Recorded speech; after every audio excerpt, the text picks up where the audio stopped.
kind of thought we do is hard.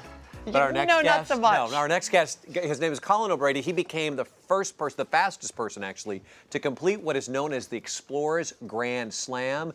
Please welcome, with a brand new title, as record holder, Colin. He's joined by his fiancée, Jenna. So Explain. impressive. I saw this story on you. I was like, wow. Especially knowing what you were told, information you were from health-wise, what you weren't able to be able to do. But what is the Explorers Grand Slam? So the Explorers Grand Slam is a mountaineering challenge that fewer than 50 people in the world have ever accomplished. Wow. It's to climb the tallest mountain on each of the 7 continents, as well as make an expedition to both the North and South Pole. And I set the world record for cumulative speed for that. And yes, but wait, there's one where you say, oh, I got the record by 0.08 of a second. You crushed this record. Crushed it. Yeah, thank you. Yeah, it was 192 days was the previous record, and I finished in 139 days. So I beat it by almost 2 months. Wow. Can I ask you something? My husband is a rock climber too. He's very passionate about this and climbing mountains. Why do you want to climb mountains like that? What is it about you guys that just drives you to do something like this? You know, for me, like you mentioned, I was told I might never walk again 8 years ago. I was severely burned in a fire, and that was a huge turning point in my life. You know, my legs and feet were covered, 25% of my body was burned, and it was a moment where I could either sort of decide to accept that diagnosis or to, go forwards. And for me, it was a moment where I decided to, set big goals. First, I became a professional triathlete after overcoming that, and once I realized sort of anything is possible from overcoming this, that I've kept setting big goals, and hence here I am. Yeah, but a lot of people would just be like, I'll show you, I'll walk again. You go, no, I'm going to climb Mount Everest. Exactly. Which we have footage of. What happened in your mind where you went, no, I'm not going to accept this from you?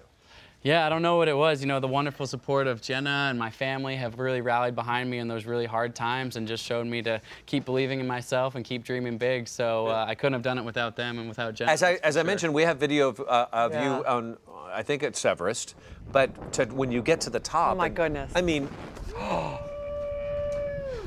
yeah. I also know this. I also know, as much as that's an awesome thing to do, the speed you did it in, and then I understand that day you climbed, you learned it wasn't a good day for many others. Yeah, the day that I was on Everest, you mentioned I climbed, usually it took me about a month, and usually it takes people about 2 months to climb Mount Everest, but because of this condensed schedule with the world record, I was coming from the North Pole, delayed, and then I got to Everest and made it to the summit.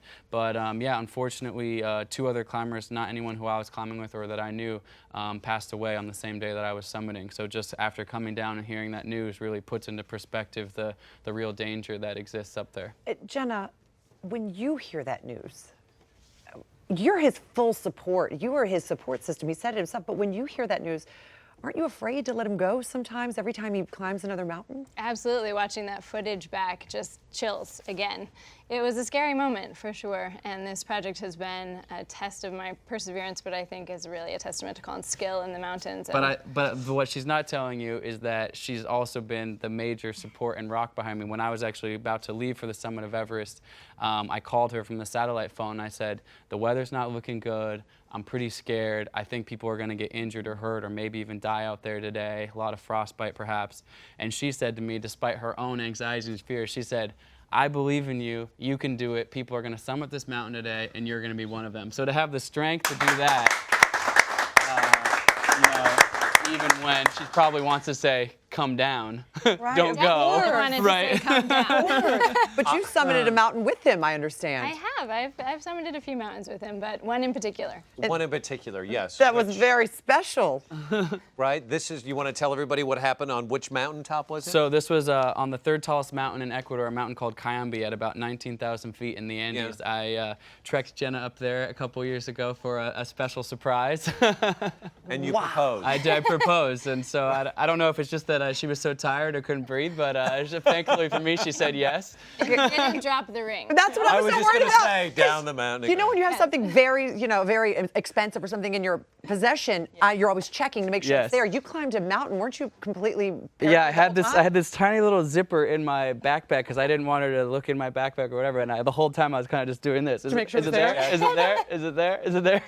And thankfully it was. So please tell me you knew she was going to say yes, because that would have been an awkward trek down the mountain. That would have been pretty awkward to be all the way up there and have to come back. back down. Tell us, are you working together? Beyond 7-2 is a project. What's the Yes. project about?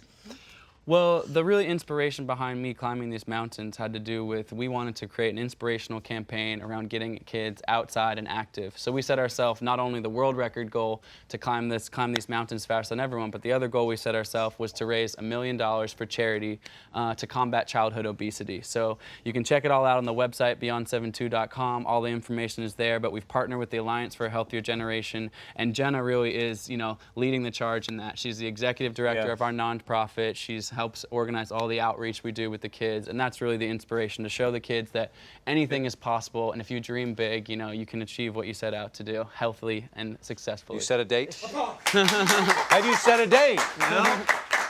To be decided. To be decided? Will it be on the mountaintop? We will help you. We will help you. We have created the perfect cake topper for you. There it is. Look at that. That's a mountain to climb right there, okay? It is so beautiful. Right? You will unite at with the... I hope that she's not just hanging on for I know, dear me life too. the whole way through that we go through life. But Exactly. Thank you and congratulations. Thank you and very best much. of luck Thank you with so much. both endeavors and your project and your nuptials. yes, I appreciate it. For more information, visit beyond72.com. And coming up, Joey King is here talking about her special connections with co-stars Channing Tatum and James Franco.